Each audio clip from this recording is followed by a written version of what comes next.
Umræða sjálfbærni og samfélagslega ábyrgð í fjárfestingum hefur aukist jafnt og þétt. Manni finnst ekkert mjög langt síðan þessi hugtök komu fram, en nú rætt að heimurinn sé á hraðri leið af hugmyndastigi og yfir á framkvæmdastig. Það sé mikið að gerast í þessum málum. Í þessum þætti af hlaðvarpi Almenna ætlunin að fara svolítið á dýptina þessi mál. Til að gefa okkur þá dýpt skulum við bjóða velkomin í þáttinn þau Þröst Ólaf Sigurjónsson, prófessor við viðskiptafræðideild Háskóla Íslands og Copenhagen Business School, og Láru Jóhannsdóttur, prófessor í umhverfis- og auðlindafræði við viðskiptafræðideild Háskóla Íslands. Helga Indriðadóttir, sjóðsstjóri hjá Almenna og stjórnarmaður í Iceland Sif, tekur þátt í umræðunni, en sjálfur heiti ég Halldór Backman og kynningarstjóri Almenna. Mér langar að byrja á hugtökunum, Lára. Kíkjum aðeins á þau. Hvað geturðu sagt okkur af þeim? Hver eru þau? Hvað snúast þau? Já, þau í rauninni, þessi hugtök sem verið að nota mikið í dag annars vegar samfélagslega ábyrgð fyrirtækja og hins vegar sjálfbærni fyrirtækja eða sjálfbærni, og fyrra hugtaki á rætur úr viðskiptafræðinni og tengdist meira svona félagslegum þáttum, á meðan sjálfbærni hugtakið meira tengt umhverfismálum og kemur þaðan. Þessi hugtök að renna svolítið saman í dag og þannig að það verið að nota þetta rauninni sem samheiti, en ef við horfum á sjálfbærni hugtakið þá felur það í sér áherslu á umhverfi, samfélag, félagslega þætti. Úr samfélagslega ábyrgð bætist svo siðferði við sem dæmi, þannig að og það líka áherslu á hagsmunaaðila í þessum hugtökum og annars slíkt, þannig að já, þetta eru svona megin hugtökin sem við erum að nota og svona grundvöllurinn að þessari umræðu. Við getum farið aftur í hugtökin, það eins og þau séu að margfaldast að hverju ári, þau eru að margfaldast jafnvel að hverju misseri. Og það talaði alphabetic soup í þessu sambandi, hvað það, stafróf, súpa, eitthvað slíkt, sko. Ég veit ekki hversu mörg þau eru orðin. Hugtökin sem að ná yfir, sem við erum að tala almennt í dag, samfélagsábyrgð og sjálfbærni. En eins og Lára sagði að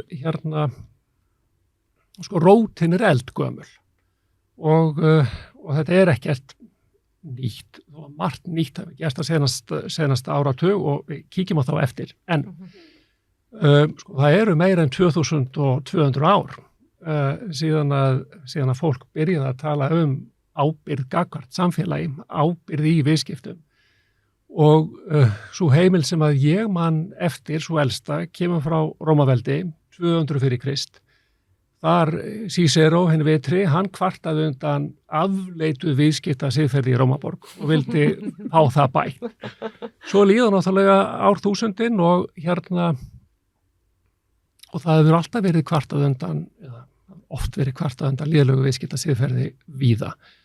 En umræðan breytist og það hvað menn tala undir hatti svona einhverja hugtaka breytist, bara eins og Lára kom inn á, 1600. Að þá fara menn að tala óábyrga nýtingu og náttúruauðlindum. Við eyðilögum skógan okkar bara upp úr árið 1000. Sama var að gerast í Evrópu. 1600 voru menn átti smeykir, að eiga skógar sem menn voru að nota til að byggja skip voru að klárast. Og umræðan var til þá ábyrga notkun og skógum. Svo líða 400 ár.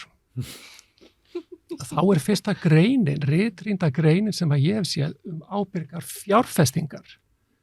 Responsible investments, þá fyrst komið inn á hlutverk fjárfesta, fagfjárfesta. Maður sem heitir Gray og hann birti grein árið 2013. Og hann fer og talar hagfræði ábyrgara fjárfestinga. Hvernig fjárfestar eiga að horfa á fjárfestingar sínar út á sjálfbærni. Og hann svona fyrstu til að koma með hagfræðina inn í þetta og fer að tala ólíka tegundir fagfjárfesta, og hann fer að gera ekki upp á milli þeirra, en hann fer að greina á milli þeirra gagnvart í hversu mikið þolumótt fjármagn þeir hafa. Talar þá það sem að síðan verða lífeyrissjóðir. Og en svo líður tíminn, og þið stoppið mig ef ég kom eitthvað á langklokku, sko. Þetta mjög áhugavert að rifja upp söguna. En já, að þegar við erum að nálgast Ísland, sko, svo líða áratugirnir og við erum komin í 1970, 1980 og við höldum okkur við fagfjárfesta, þá í Suður Afríku, þá komið gagnrýni á apartheid í Suður Afríku og fjárfestar eru farnir eða ákveða það að hvað heitir það, að horfa frá eða fjárfesta ekki í atvinnuvexti í Suður Afríku. Á sama tíma að vera til þetta hugtak sem við köllum negative screening, það að segja að fjárfesta horfa til atvinnugreina eða starfsemi sem alveg klárlega ekki góð fyrir samfélagið eða umhverfið. Og svo 1990 á Íslandi man ég eftir fyrstu umræðinni þá var það lélegt siðferði í viðskiptum og lélegt siðferði í stjórnmálum. Og í fyrsta skipti held ég í sögu okkar hérna á Íslandi að þá fólk að segja af sér. Það sögðu að sér bankastjórar á Íslandi, held ég það 91-93 og það hefði ekki gerst áður og stjórnmálamenn gerðu það líka. En umræðan var öll siðferði í viðskiptum, siðferði í stjórnmálum, en svo, eins og Lára kom inn á, verður til hugtakið samfélagsábyrgð, CSR. En það svona 10 árum síðar eitthvað svoleiðis, á sama tíma sú umræða það hugtak að vera notað úti og það á þessum tíma upp á 1990 sem að ég fer að gefa þessum málum gaum og Halldór spurður íslenskar aðstæður. Og akkur þetta svona heitt núna? Ég held að megi mála okkar og eftir getur nú verið dálítið það sem að gerist að á þessum tíma upp á 1990 þessi málaflokkur svo hryllilega abstrakt. Hann svo huglægur. Það engin mælikvarða, það engin gögn. Fjárfestir hefur ekkert í höndunum til að nýta sér við það að vega og meta mögulega fjárfestingar eða fyrirtækin sjálf. Og ég var að grautast í þessu 93, 4, 5, 6, það að segja að vinna með viðskiptasiðferði á Íslandi og þetta fannst mér vera Akkilesarhællinn. Stjórnendur höfðu ekkert í höndunum til að styðjast við þegar að koma að taka ákvarðanir sínu rekstri, engin gögn, engin mælikvarðar, engin uppgjör, engin leiðarljós, engin viðmið og náttúrulega alls engin samanburður þá á milli fyrirtækja, milli atvinnugreina sem að fjárfesta gætu stöðst við. Og svo liður nú tíminn og þetta gjörbreytt landslag en samt með alls konar vandamálum þarna sem að við vorandi komum inn á núna seinna. Já, stutta útgáfan, við höldum áfram með þetta á eftir og getum farið aðeins að dýptina hvað að gerast núna. Það mjög gott sögu yfirleitt. Já, ég kannski myndi við líka bæta við að þetta hefur náttúrulega þroskast mjög mikið þessi umræða og það sem að var til dæmis eftir hrun að þá var unnin rannsókn við Háskóla Íslands, meistararitgerð sem að fjallaði það var sérst orðræðugreind umræðan fyrir og eftir efnahagshrun og fyrir efnahagshrun þá var tengingi mjög mikið bara við styrki sem fyrirtækin voru að veita og þau voru að tengja sig þangað en sú umræða breyttist eftir bankahrunið vegna þess að þá fara menn að sjá að þetta snýst ekki bara styrki, þetta snýst að þetta fari inn í megin starfsemi fyrirtækjana en sé ekki bara eitthvað svona afgangsstærð sem að fyrirtækin styrkja einhverju starfsemi hvað svo sem það þegar á hverju ári heldur þetta rauninni þarf að fara inn í þeirra daglegu starfsemi, inn í kjarnastarfsemina. Já, einmitt. Og svo þróast þetta áfram og við finnum það hjá eins og ungum sjóðfélögum hjá okkur í almenna. Við finnum fyrir mjög miklum áhuga á þessum málum, við finnum fyrir að bara þrýsting á að sinna þessum málum og hlutirnir hafa breyst mjög hratt á síðustu árum, bæði varðandi samtal okkar við sjóðfélag, samtal okkar við aðila sem við fjárfestum hjá, þannig að þróunin hefur, ef maður horfir bara 10 ára eftir í tíman, þetta hefur breyst hratt en við finnum hennan áhuga allstaðar en kannski svona mest hjá yngri sjóðfélögum eins og þú sagðir áðan, þetta náttúrulega bara krakkar alast upp í þessu og eins og heimsmarkmið Sameinuðu þjóðanna sem að eru kynnt kannski fyrir okkur á þegar við erum löngu komin úr skóla og verða til þá en krakkarnir náttúrulega bara alast upp við þetta. Já. En þess að þú ert að segja þess að þú nefnir heimsmarkmið, þú ert að lýsa þá mjög áþreifanlegum markmiðum, Akkurat. aðgerðum, Það er búið að setja þau niður. og að setja þau Já, niður einmitt. og það er búið að lýsa því sko ef að tekst að náði með að vinna með þau, hvaða jákvæða afleiðingar hefur það. Þetta er tiltölulega nýlegt, þetta er 2015 Akkurat. og þetta eru Sameinuðu þjóðirnar á þessum tímapunkti sem að eru að bæða búið til skilgreiningar fyrir okkur að skilja betur en að samræma hugtakanótkunna, en ég held að það sé dálítið þetta, þar er komin markmið og mælikvarðar og svo ef verið að reyna að búa til, við getum kallað það uppgjör, en það er bara framsetning árangurs getum við líka að kalla það, til hverju hefur að skila það sinna þessari áherslu eða hinni áherslu, og svo stefna, Lára notaði orðið stefna, sko, þú veist, þeir orði hluti að stefnufélag sem verður að fylgja eftir og hún er skráð og hún er markmiðabundin, hún er keyrð samkvæmt einhvers konar framkvæmdar áætlun, hún er gerð upp með skýrum mælikvörðum, gögn eru fyrir hendi, þá held ég að umræðan hún verður miklu meira konkrétt og það er það sem ég var að vísa í áðan upp á 1990 sem hún var ekki, menn höfðu ekkert grip í neinu. En ég held að sé bara svo margir þættir sem að koma hérna saman að vera þetta fyrirmyndir og svo náttúrulega, ég veit ekki Lára, hvort að við getum klappað okkur á okkar eigin axlir, en minna hér heima í hruninu voru háskólagagnrýndir fyrir að undirbúa nemendur ekki undir það að fara út í atvinnulífið og geta eða hafa þjálfurina og geturna til að takast á við siðferðilegar og samfélagslegar áskoranir. Þetta stendur í rannsóknarskýrslunni og förum 10 ár aftur í tímann til Bandaríkjanna, þetta stendur líka í þeirra skýrslum að háskólar, viðskiptaháskólar hafa ekki staðið í stykkinu og það hefur orðið breyting þarna og innan vekkja háskólana og það kann líka þá að hafa haft áhrif á ungt fólk, afstöðu þess. Þó auðvitað maður sér að þetta er náttúrulega sko miklu neðar í aldri heldur en okkur tímann bara háskólaða nemendur, það er alveg niður í ungu krakkana. Það er alveg niður í ungu krakkana, þau eru meðvituð þessi hugtök, þau skilja þau eru fann að vinna með þessi hugtök bara í grunnskóla. Dóttir mín sem er 14 ára og var að fermast í vor við reyndum að ferma hann í vor að hún lokaverkefnið í 8. bekk er eitt af heimsmarkmiðunum, markmið 14, líf í vatni og einhver annar hópur með líf á landi. Þannig þau alast svolítið upp með þessum viðmiðum og þetta verður bara eitthvað sem verður eðlilegt í þeirra huga og bara sjálfsögð krafa þegar þau fara að velja sér bara nám, starfsvettfang, lífeyrissjóð og annað slíkt sko. Annað sem að kemur hann inn í þetta er líka Parísarsamkomulagið sem að kemur fram 2015 og það er mjög mikilvægt í að hreyfa við þessari umræðu og skuldbindingu stjórnvalda og skuldbindingu fyrirtækja og það tengist líka heimsmarkmiðunum vegna þess að eitt af markmiðunum er loftslagsmál, eitt af heimsmarkmiðunum og síðan hafa verið gerðar ýmsar rannsóknir sem snúa að þeir sem kallast innri hvatar, ytri hvatar og tengikvatar líka þessuna og samfélagsskýrslur til dæmis eru partur af svona tengikvötum en ytri hvatarnir eru til dæmis lög og reglur, það eru þættir eins og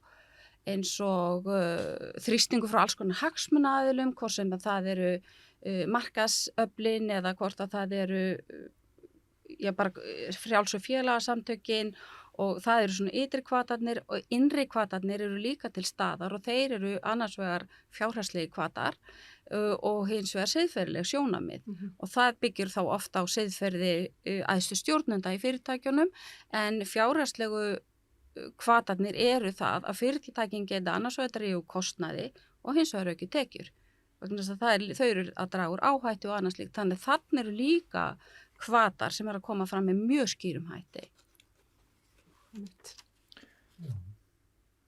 Er þið fann bara til að hugsa það sem Lára er að segja sko með hvatana og líka áreitið með jákvæðum hætti áreitið sko bara á leiðinni í vinnuna í morgun og hlustaði á fréttir 7:30 og auglýsingar fyrir fréttir 7:30 á RÚV. Það voru 15 svona lesnar auglýsingar frá hinum og þessum fyrirtækjum, 5 af þeim voru með orðin eða hugtökin umhverfi eða sjálfbærni í texta auglýsingarna. Við erum að hlusta á þetta, unga fólk er að hlusta á þetta, þannig að þetta var ekki fyrir 10 árum síðan. Þú tekur eftir þessu sko. Eða ég var nú bara með huga við okkar sessjón hér. Þetta. Já, en eins og Lára sagði, Lára talaði tekjuhliðina, rekstri fyrirtækja, óbúslega flott auglýsing, ég er nú ekki að fara að kynna eitthvað fyrirtæki, en umhverfisvænar rekstrarvörur, punktur, óbúslega flott auglýsing, 2 orð, við vitum hvað fyrirtæki þetta er og skilaboðin eru skýr. Og þetta heyri ég og þetta heyraðu þetta aðrir, sko. En svo, annars sem að Lára sagði, sko, stjórnendur í fronti og stýra sínu fyrirtækjum og þurfa að verja aðgerðir eða ákvarðanir, afleiðingar, eða hæla sér á brjóst eða hafa gert eitthvað mjög vel. En umræðan hvað maður kalla það, svona siðferðileg mistök í rekstri fyrirtækja hún á umræðan og hvernig fréttastofur nálgast slík dæmi allt annað en var fyrir 10-15 ára síðan líka. Þekkingin orðin meiri? Þekkingin orðin meiri, kannski rannsóknarblaðamennskan meiri, dýpri, faglegri, rækilegri allavega. Og við verðum aftur fyrir áreitt af þessu. Þannig að sko, það valla held ég að líði fréttatími það sem að sko, þessu hugtök kom ekki fyrir. Í því ljósi er eðlilegt að við öll og unga fólki verðum meðvitaðra að fyrir að hugsa hvað býr að baki. Akkurat. Já, svo sé komin bara meiri virkni hjá ungu fólki til þess að láta nú hlutina gerast, láta nú þessi markmið verða veruleika. Krakkar eru fannir að fara í mótmæli, standa fyrir mótmælum og Greta Thunberg kannski svo sem að fyrirmyndin í þessum efnum. Það ekki eitt af því sem hefur búið til þennan þrýsting? Ég myndi vilja taka þennan punkt svolítið og sko, unga fólkið, ef við tökum þetta bara út frá sjóðsfélögunum, vegna þess að ég satt sjálf 8 ári í stjórn lífeyrissjóðs og þetta eru náttúrulega rauninni svona hópar, bæði þeir sem á lífeyri og að þiggja greiðslur úr sjóðunum sem hafa verið að greiða í langan tíma og svo þeir sem að greiða inn og fá ekki greitt útförin eftir ár eða áratugi. Og þarna eru kannski ekki sömu hagsmunirnir sem að liggja til grundvallar. Og fyrir þetta unga fólk sem að borga í sjóðun í dag og eftir að borga í langan tíma, það skiptir verulega miklu máli fyrir þetta fólk. Hvernig verið að fjárfesta, á hvaða forsetum, sitja sjóðunum mögulega upp með fjárfestingar í þess að kallast strandaðar eignir inn í framtíðina og unga fólkið í rauninni, finnst mér vera það fólk sem að taka axla ábyrgð til dæmis á loftslagsvandanum.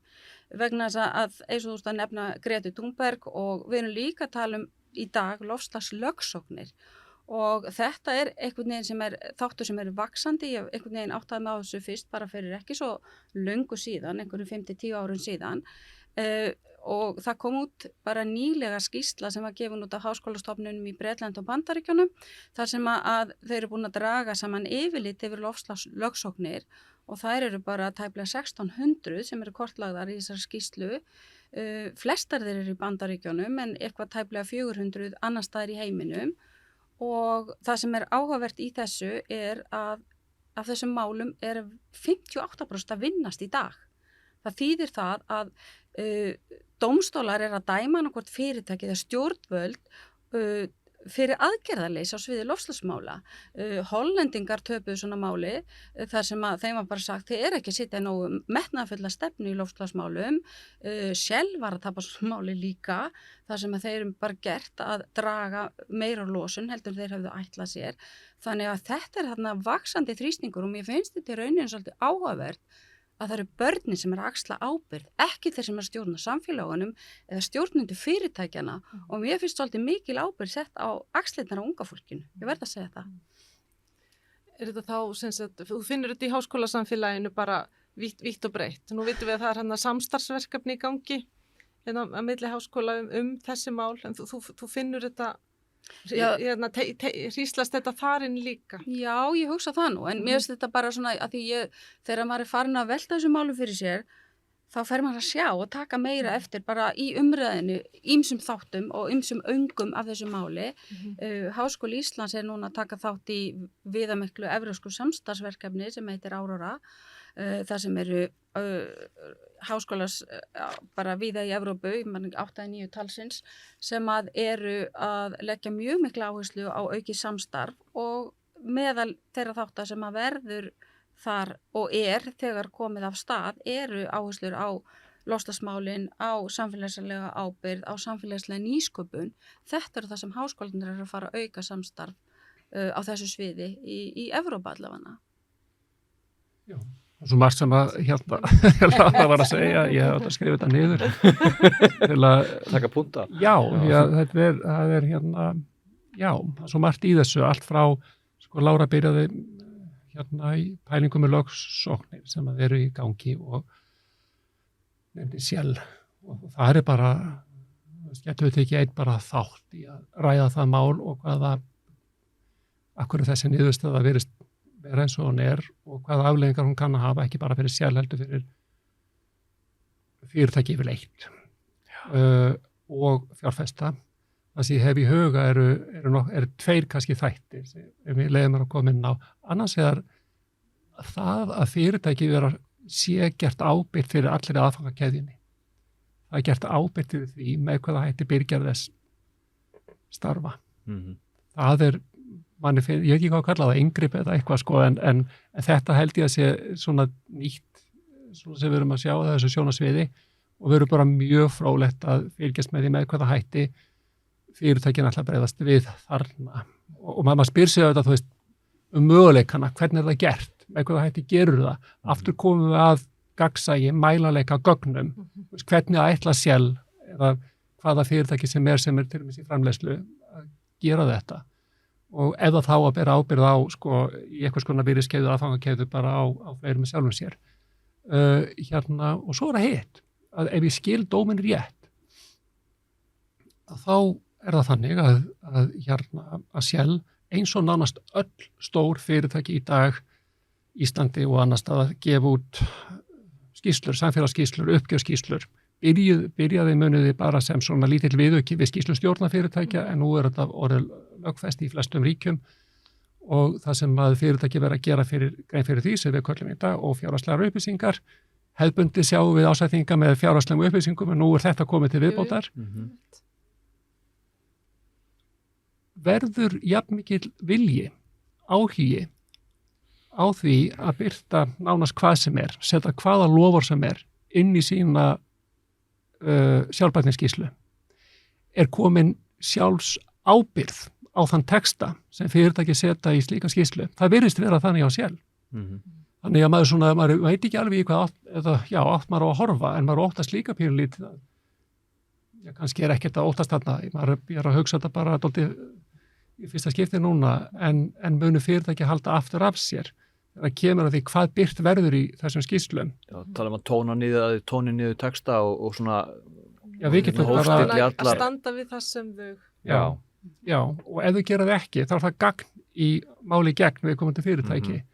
Þetta held ég að verði bara mjög spennandi punktur til umræðu núna næstu misserum í hvað átt fyrirtæki ætla að fara. Því að ef við lesum samfélagsskýrslur í dag og hún kannski bara tökur sér kapla á eftir, sko, en ég hef ákveðin að skoða mér á þeim og hvað í þeim stendur og til hvers mörg fyrirtæki virðast vera að nota þær og hvaða gagn svo sem í þeim og hverju maður á að trúa að þarna held ég horfandi að þetta Shell-dæmi, sko, að það gæti orðið þess að sem fyrirtæki staldra aðeins við og mögulega stíga eitthvað tilbaka gagnvart því hvað birt í þessum skýrslum.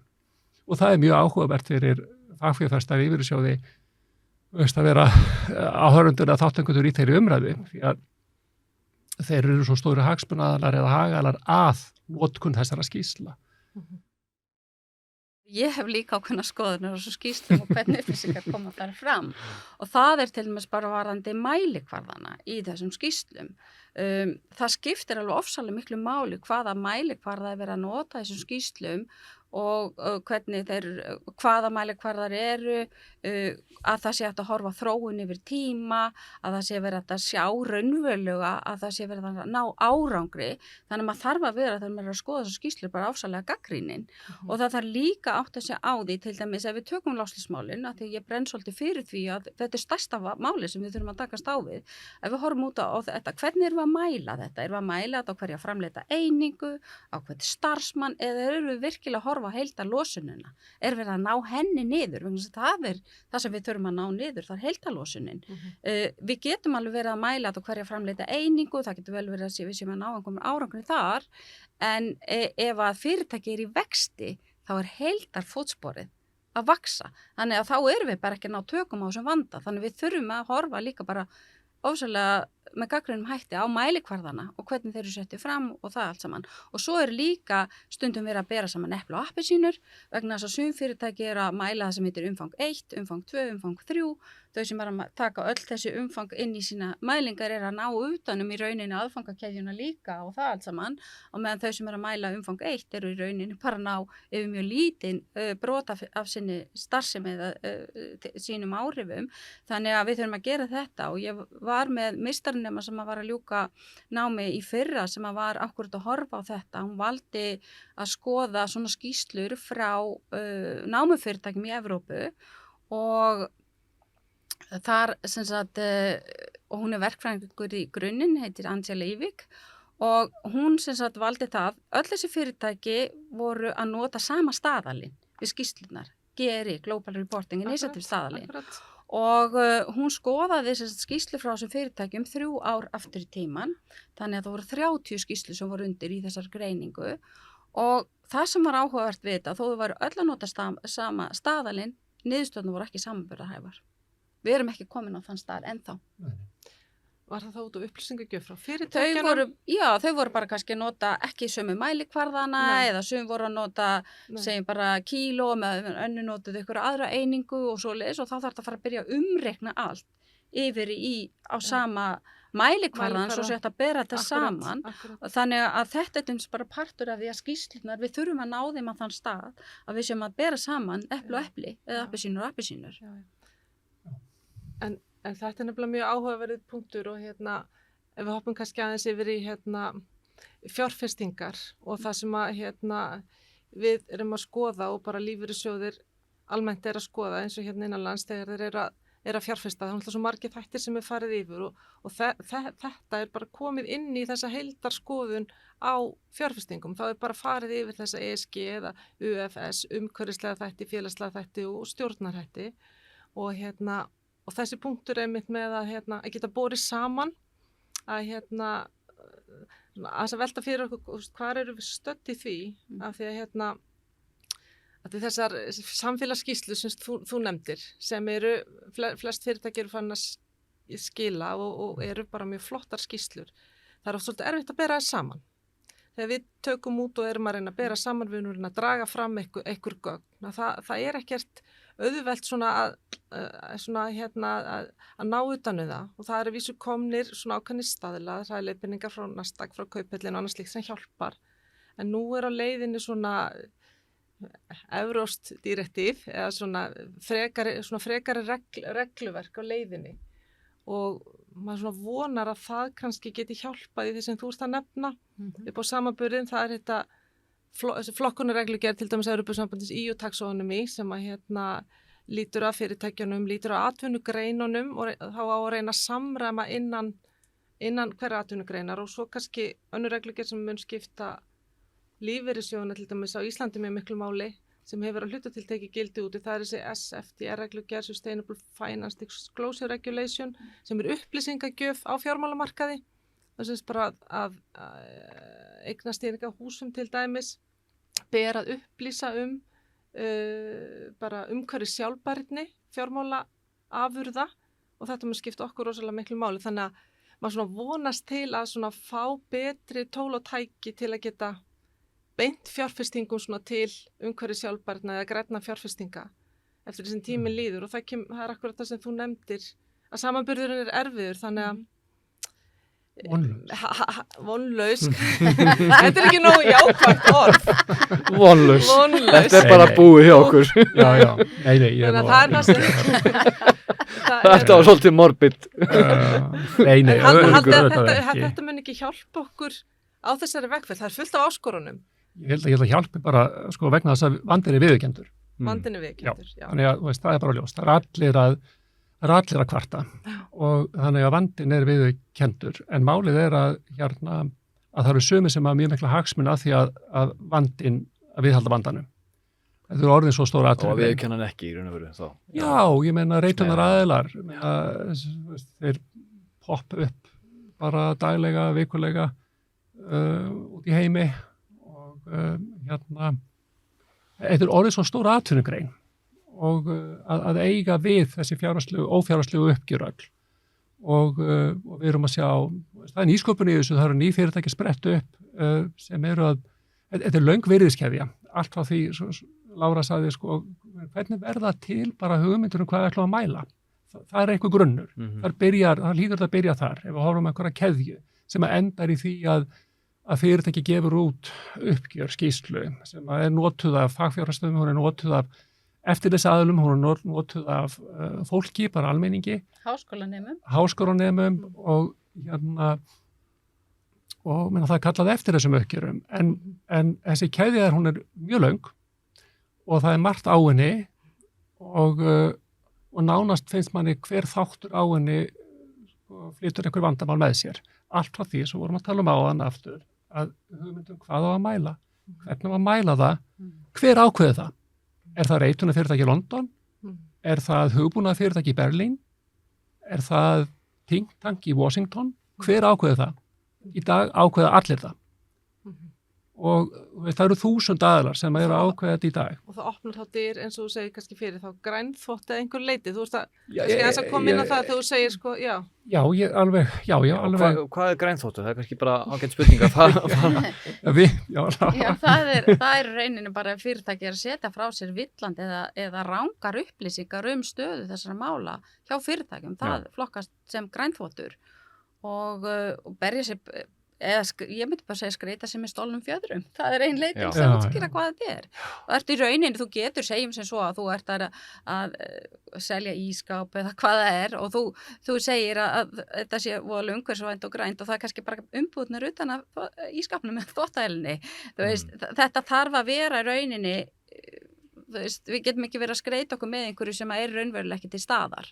Og það er líka bara felst í því áhætta fyrir fyrirtækin vegna þess að ef að uppkemst að þau eru að stunda grænþvott og þetta er reyndar nota ýmis önnur hugtök í dag varandi eins og bláþvottur ef að fyrirtæki er að skreita sig með merki Sameinuðu þjóðanna í tengslum við sitt og að því það er blálitur hjá Sameinuðu þjóðunum og þá er það bláþvottur og svo framvegis en ef að þau eru að stunda þetta þá getur þau bara fengið það í bakið vegna þess að það er oft einhverjir sem er að fylgjast með og til dæmis bara þetta aukna gagnsæi í dag gera það verkum, þetta er auðveldara og það getur verið kannski bara frjáls félagasamtök eða hver sem er að skoða þetta og ef kemur þetta kemur í ljós að þau eru að stunda grænþvott eða bláþvott eða hvað við viljum kalla hann að þá getur þau bara fengið það í bakið og þetta getur skadað ímynd þeirra verulega. Þannig að það skiptir verulega miklu máli að þetta sé bara ekta. Já, þetta sé ekta, þessi staði við það sem kemur fram í þessum upplýsingum. Já, það kannski kemur þá inn á það sem að Þröstur var að segja áðan að kannski munu fyrirtækin í framtíðinni tóna niður það sem þau segja til þess að geta örugglega staðið við það, þess að forðast að lenda í einhverjum grænþvotti eða slíku og kannski er það líka bara heftandi að fyrirtækin fara ekki vegferðina, fara síður í vegferðina.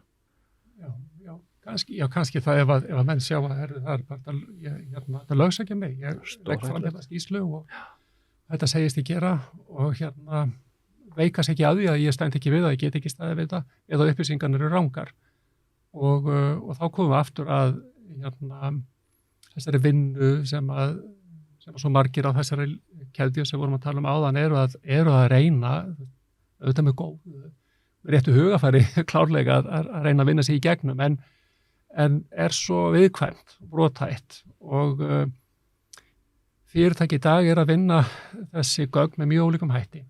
Sum eru unnin algjörlega í höndunum. Þau eru bara unnin einhverju starfsmanni, fyrirtæki sem safnar eða hún safnar gögnunum.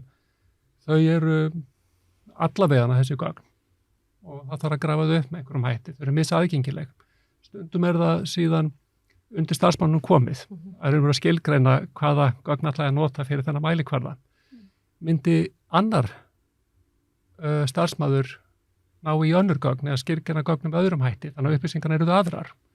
Myndi sami starfsmaður vinna með sama hætti á föstudegi og á mánudegi. Og vitið, þetta er svo brothætt alls saman. Þannig að auðvitað, þrýstingur í dag náttúrulega að ná í gögn sem eru það sem mannshöndin kemur hvergi nálagt, það viljum við auðvitað. Við viljum að villuhættan, hún eykst bara margfeldi, ég veit ekki hvað, einhver ein manneskja í stóru fyrirtæki að safna gögnum í Excel. Það ekki málið. Já, það þarf að vinna með kannski staðreyndir og mælanlega hluti og eitthvað sem að mannshöndin getur ekki, mannshöndin eða dagsformin getur ekki komið á einn við að annan. En svo auðvitað að vera til nýr iðnaður, eða framlenging á iðnaði sem til, talandi að þessi atvinnugrein að verða alveg rosalega stór. Að það eftirlitsaðilar, vottunaraðilar, úttektir, endurskoðunarfyrirtækin ætla öll í þetta. Ráðgjafafyrirtæki, lögmannsstofur líka. Þau eru á þessari vegferð, maður sér það. Og þetta auðvitað að þróast allt saman. Þetta alltaf að þróast og eins og við notuðum áðan orðið að viðurkenna vandann. Evrópusambandið á fullu að reyna að íta sér rétta átt. En Helga, þú sagði að það verið að reyna að skilgreina þetta og niður á atvinnugreinir, hvað hendar. En ef ég skil rétt að sem Evrópusambandið að gera þar að undanskilja sjávarútveg. Næstæsta atvinnugrein Íslands held ég ef túrismin kemur inn aftur sterkur. Og þannig að þetta vandamál í dag og vandi birtist á víða á þessari virðiskeðju, getum við sagt. Og Helga, þú talar samanburð áðan, ég þekki Íslenska lífeyrissjóð sem lét gera úttekt á eignasafni sínu og sendi sama eignasafnið á 2 stóra alþjóðlega viðurkennda úttektaraðila, reitunaraðila, fekk gjörólíka niðurstöðu tilbaka. Við þekkjum þannig dæmi líka. Já, ok. Þannig að Já. Því að bara eiska tilbaka og ekki kannski gjörólíka niðurstöðu, en það samt aðeins frá brugðin matið, bara sama fyrirtæki, mat og sama fyrirtæki, það hefur maður, það hefur komið frá út aðeins ólíkt, þannig að við erum ekki alveg búin að ná að þrengja þetta kannski alveg niður, þannig að hvernig þarf regluverkið að vera, hvernig þarf eftirlitið að vera, þetta náttúrulega eitthvað bara sem við þurfum að ná sáttum og mér finnst þetta bara rosalega jákvætt að fókusun svona á þessu, auðvitað þetta náttúrulega að vera til svolítið stóri iðnaður eins og þú bendir á að það náttúrulega það verður ekki allir frábærir sem munu vinna í þessu og það verður eitthvað sem mun heldast úr lestinni bara vegna þess að þeir eru ekki að vinna eins og bara samfélagi vill að þeir vinni, en þetta samt mjög jákvætt fókusinn að það allir að reyna að hlaupa í þessa átt að svona þegar vaxtaverkirnir eru búnir í þessu, færustu þá ekki á Þröstur, vonlaust, sjáum við ekki ljósið? Jú, en það er flott að vera gagnrýnin og dimdi í salnum bara. Það þarf að vera gagnrýnin. Já, ég meina, og sko, það er ein stór breyta sem hreyfur hlutum og það er fjármagn. Fjármagn eru lífeyrissjóðir, fagfjárfestar. Þeir hreyfa við öllu og þeir eru, Halldór, við förum bara aftur klukkutíma þegar við vorum að byrja umræðina, þeir eru stóra breytan í þessari formúlu, af hverju hlutirnir eru komnir á þessa vegferð og umfangið svona stór, það að því að fagfjárfestar sem eru með fjármagni, þeir stýra svo miklu, þeir hafa áhrif á allt hagkerfið. En aðrir sem hafa áhrif á þetta eru þetta löggjafinn, ef við horfum á þríhyrning, fagfjárfestar og svo löggjafinn og svo eftirlitsaðilinn. Ég trúi því að eftirlitsaðilinn, FME, verður komið með þetta innan 5-7 ára, við hafa eftirlit með þessu ferli öllu, jafnvel fyrr. Heldur það ekki? Já. Jú, jafnvel fyrr. Og jú, engin spurning. Og ég veit auðvitað það allir að reyna, ég veit að skatturinn er að reyna að gefa út skýrari leiðbeiningar, gagnvart til dæmis hverju fyrirtæki eiga að skila þegar kemur þetta að skila eingögnum og fjárhagslegar upplýsingar.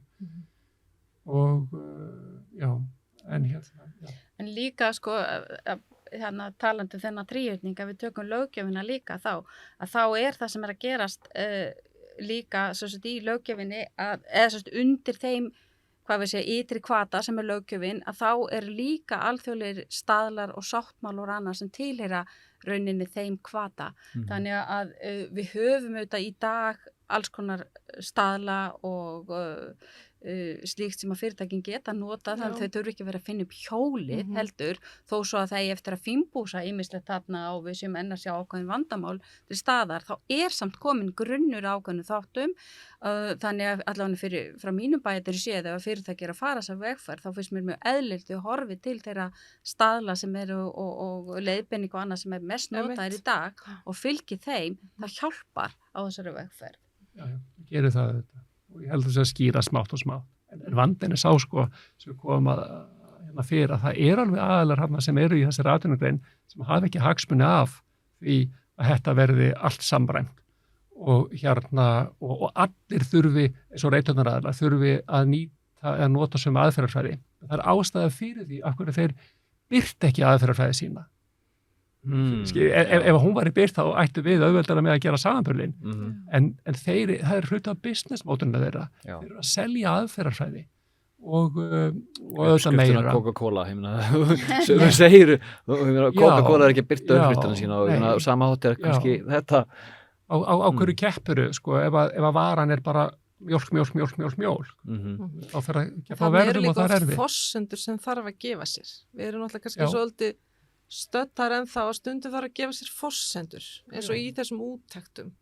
Þannig að einhverjir útreikningar kannski liggja fyrir eða liggja ekki fyrir, sem þú sagðir, en eitthvað liggur fyrir útreikning á losun og annað slíkt.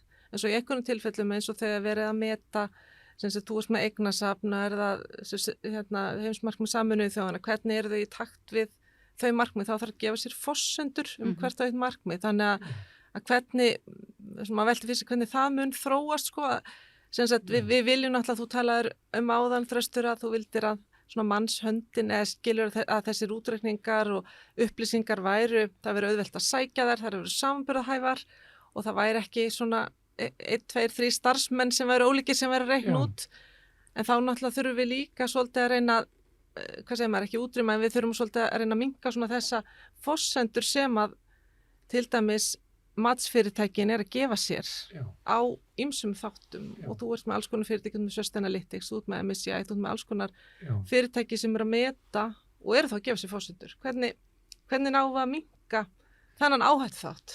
Já, ég held að tvennt í þessu, annars vegar klárlega viljum við þækka forsendum eins og hægt eins og raunhæft Svo raunhæft Já, þannig að hver á að gefa sér forsenduna, með hvaða hætti forsenda búin til og tryggt þá að sambærileg forsenda sé notuð á hliðstæð dæmi hjá bara þess sambærilega fyrirtækjum sem atvinnugrein og þannig að allur breytileiki sveiflur í þessu, við viljum reyna að eyða þeim ef við ætlum að gera það samanburðarhæft. Ef að fjárfestir að horfa atvinnugrein og það eru 5 stór fyrirtæki áhugaverð í atvinnugreininni og viðkomandi allar að reyna að meta þessi 5 fyrirtæki sem fjárfestingarkosti, hvernig á að gera það ef ekki er hægt að nota sömu aðferðarfræði.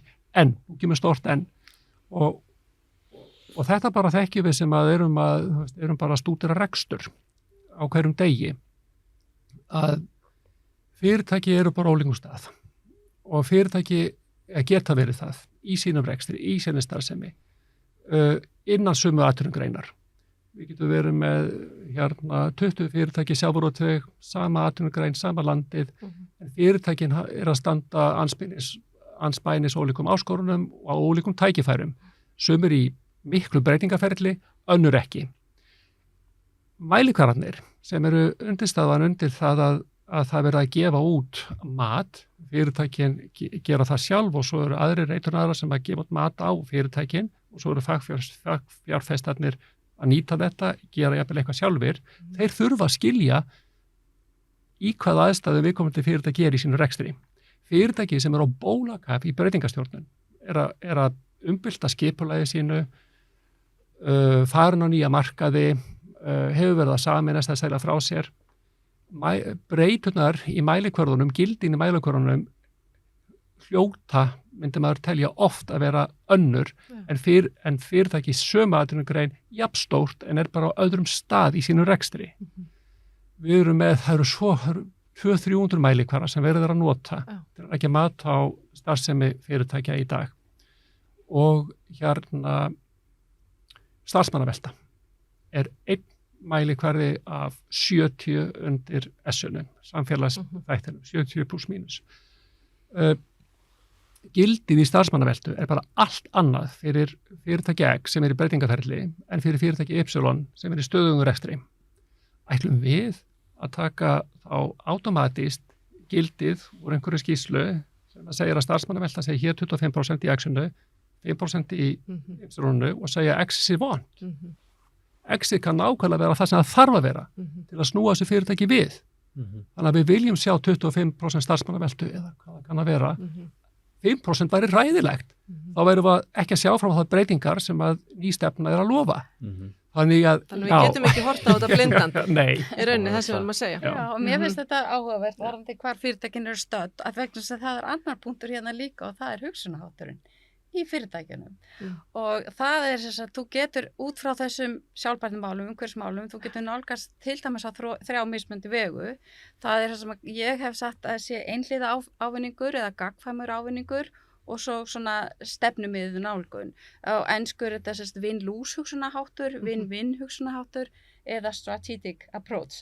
Og þegar ég vann mína doktorsritgerð þá kom þetta upp og ég gæti greint gögnum mín svolítið út frá þessum sjónarmiðum og þetta náttúrulega 2010 sem ég var að taka viðtölin hér á landi og ég sá bara mun á þessu sjónarmiði sem kom fram hjá stjórnendum í íslenskum fyrirtækjum. Þetta voru allt stærstu tryggingafélögin á Norðurlöndunum sem ég var með í rannsókninni og ég starfaði 14 ári í tryggingageiranum þannig að það minn bakgrunnu líka en hér á landi var mjög einkennandi þessi win-lose hugsunarháttur eða bara einhliða ávinningur. Leið og ég nefndi umhverfismál, það var bara kostnaður og fyrirhöfn og allt þetta.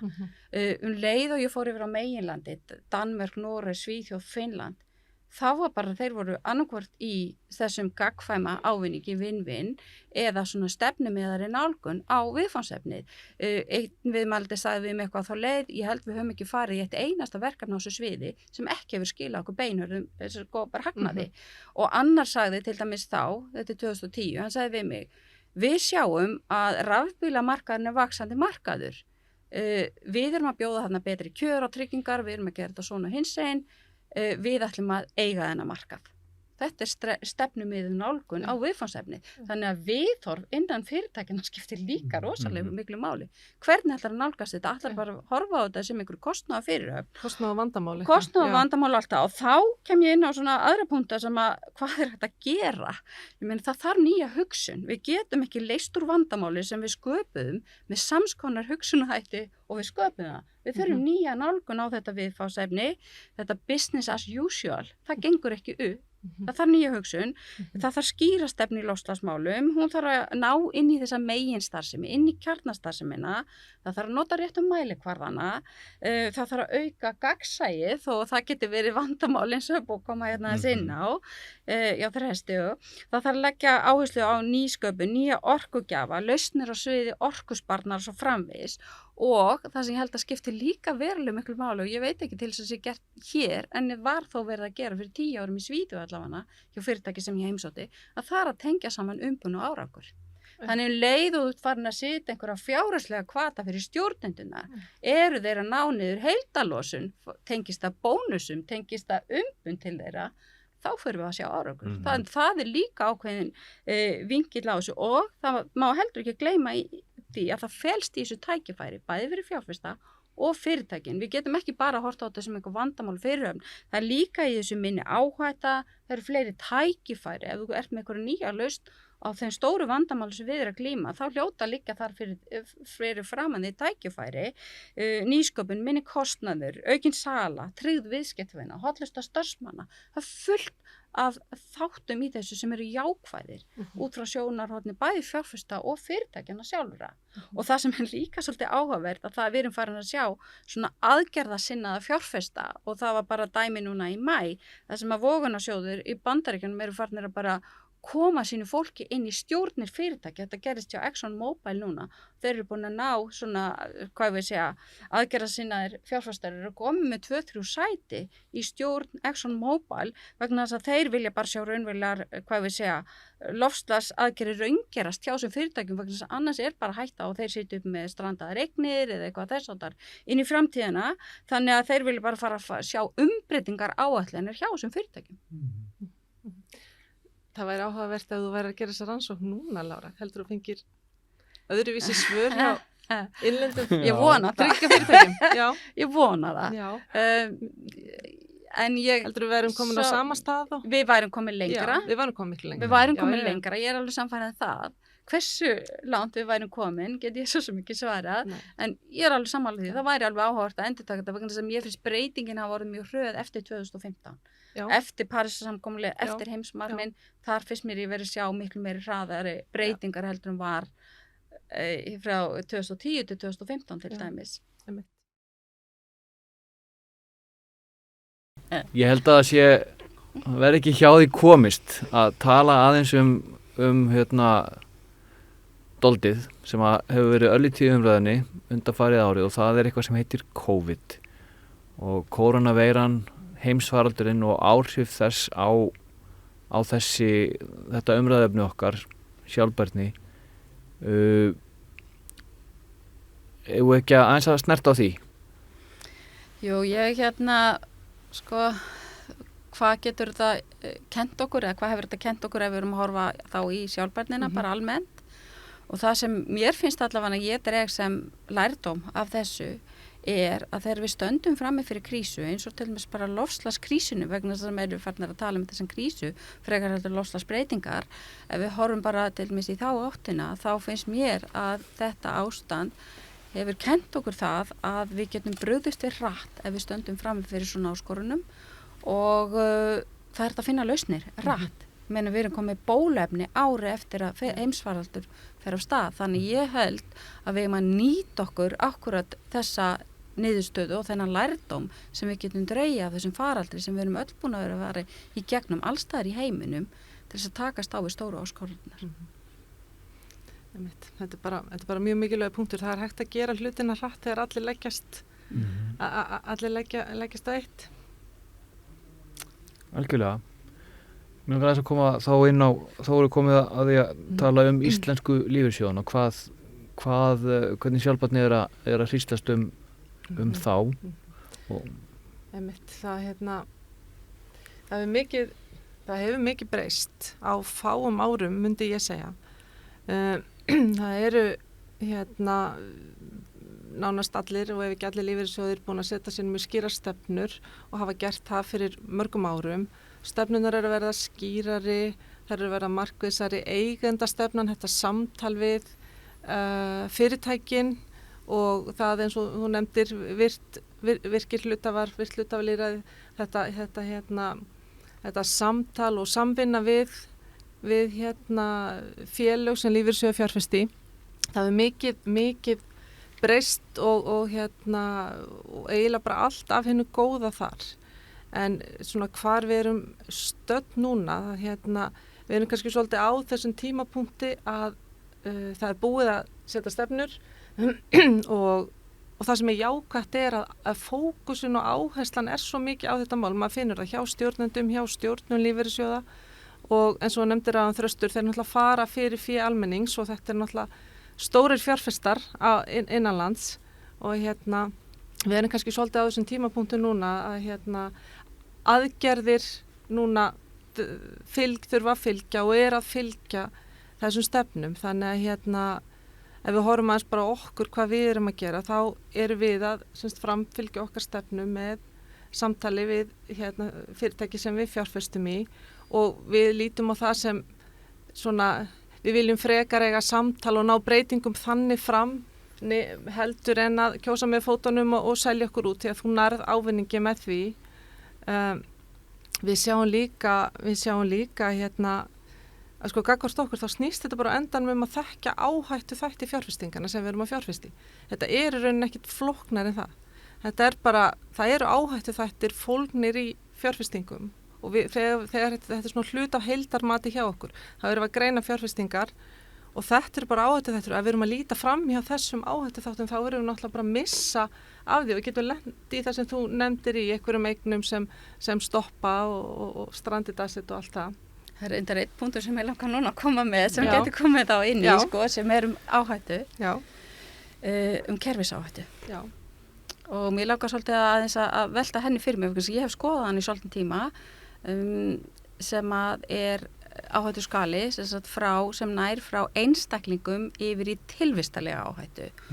Og þetta svona 5 þættir og lífeyrissjóðnir eru að vinna á 2 skölum, eða þess 2 lögum í þessum áhættu skala. Fyrsti, eitt lagið þá einstaklingar og fjölskyldur og svoleiðis, það vissulega áhættu í tengslum við það. Svo erum við að tala um einstök fyrirtæki, svo erum við farin að tala um eignasöfn eða atvinnugreinar eitthvað þess áttar og lífeyrissjóðnir að vinna með þann þátt og svo einstök fyrirtæki. En það eru 2 aðrir þættir í þessum skala og það kerfisáhætta, kerfislæg áhætta og fyrir svona bara 2-3 árum síðan þá höfum við ekki eins og verið að ræða það. En þetta náttúrulega bara COVID í hnotskurn. Það kerfisáhættan og síðan tilvistar áhætta og loftslagsbreytingar eru þar til dæmis. Og ég hef verið að skoða þetta til dæmis út frá olíuslysum á hafi úti og gerði ásamt félaga mínum upp í Háskóla Íslands, David Cook, við skoðuðum stærstu olíuslysin á hafi úti og veltum fyrir okkur hver kerfisáhættan af svona slysum og hvernig myndi þetta líta út á norðurslóðum. Þá er þetta komið nálægt okkur og annað slíkt og ef að svona slys myndi eiga sér stað, segjum bara einhvers staðar í Alaska eða það sem eru fámenn samfélög og eitthvað þess áttar, að þá getur þetta bara hreinlega því tilvistar áhættu fyrir þá sem eru á þessum lægsta skala sem eru einstaklingar og fjölskyldur. Þetta er bara kippt undan þeim lífsgrundvellinum. En þegar maður fer líka að skoða svona á þetta kerfislag eða kerfisáhættuna að þá eru margar rannsóknir segjum bara út frá olíuslysunum það sem er verið að skoða efnahagslega áhrif eða það er verið að skoða segjum bara sem svo áhrif á einstakar lífverur eða eitthvað þess að það þætti, umhverfisáhrifin, en þá erum við ekki að taka inn í aðra þætti sem eru til dæmis félagslega áhrif, alveg gríðarlega félagslega áhrif ef svona á sér stað og við erum að sjá líka áhrif á bara stjórnvöld og löggjöf og á fyrirtækin og atvinnugreinin og svo framvegis, þannig þá sjáum við svolítið aðra mynd ef við förum að horfa á þessa kerfisáhættu. Og mér finnst þú bara mjög áhugavert og við sjáum líka bara gegnum COVID og þetta skiptir máli út frá loftslagsbreytingum og umhverfisþáttunum og öllu þessu, þá erum við farin að sjá samtenging á kerfum sem við höfum kannski ekkert endilega verið að ræða svo mikið, við erum að sjá heilbrigðiskerfið, menntakerfið, hagkerfið og svo framvegis. Hversu mikið þetta samtengt og þetta kannski kemur okkur inn á það stað að fara að ræða, það skiptir okkur máli hvað er að gerast annars staðar í heiminum og Ísland í þessu samhengi er ekki eyland. Já, hafið þið einhverju við þetta bæta? Bara hvað hefur nokkað tíma sko. Það voða margt en þú veist, ekkert eitthvað held ég voru að frábæra yfirferð en það er mjög margt sem er Helga, hún nefndir eigendastefnu og notaði 10 sekundur í það sko en það er alveg það er efni annað þátt. Það er efni annað þátt. Hvað hefur í rauninni, hvernig það hefur þróast og hvað hefur unnist í því. Já. Allir þessi rammi og umgjörðin er orðin miklu betri þó að það megi aldrei sofna á verðinum að þá er það allt orðin miklu betra en auðvitað náttúrulega í öðru erum við erum að læra og við erum að þróast og við gerum okkur alveg grein fyrir því að við erum á einhverjum stað og viljum komast áfram þannig að við erum alveg meðvituð það að eins og til dæmis þegar kemur að mælingum og söfnum bara eins og við erum búin að vera að tala um núna áðan að það er áskorun fyrir okkur að fá gögn til að mæla og geta svo bara upplýst okkar sjóðfélaga áhrif fjárfestingana sem er í sjóðunum sem þeir eru í. Já, þetta alveg marglaga, sko. Algjörlega. Já, og líka, sko, við erum farin að sjá þessa breytingu í eigendastefnu alltaf bara hjá sjóðunum hér. Ég með þeir eru farin að beita sér gagnvart fyrirtækjum sem að eru hugmyndir með einhverju ofurbónusa eða hvað það er. Við erum farin að beita sér og þetta eitthvað sem frekar bara nýtt. Já, þetta það. Það margt að breytast undir þessum hætti stjórnarhátta, þó við held ég svona almennt að tala hérna heima að við sem búin að kortleggja þetta mjög vel sem 10 árum og mögulega betur heldur en S-ið og hérna E-ið.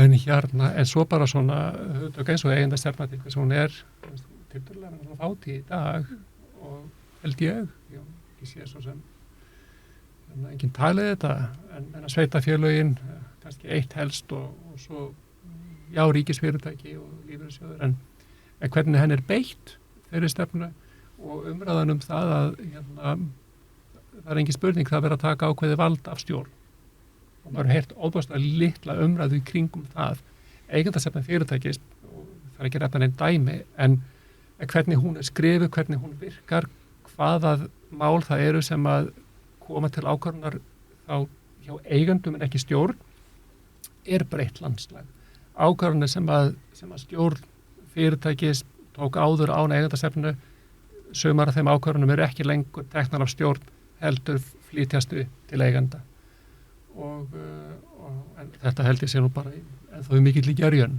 og lífeyrissjóður örugglega eftir að móta hvernig þeir alltaf útfæra sínar eigendastefnur og með hvaða hætti samskipti við fyrirtæki sem að þau fjárfesti eiga að vera. Þetta samtali náttúrulega bara lifandi verður það örugglega alltaf. Samtala á milli fjárfesta og fyrirtækis, það verður alltaf í einhverju þróun, þó að við þróast hratt núna, það verður alltaf einhverjum breytingum undirorpi. Og myndi ég halda frekar á svona örmarkað eins og Íslandi sem að fjárfestar fáir stórir fyrirtæki sem verður að fjárfesti í allavega á skáðu markaði örfá og þannig að það erfitt að segja skoðun sína bara með því að taka til fótana.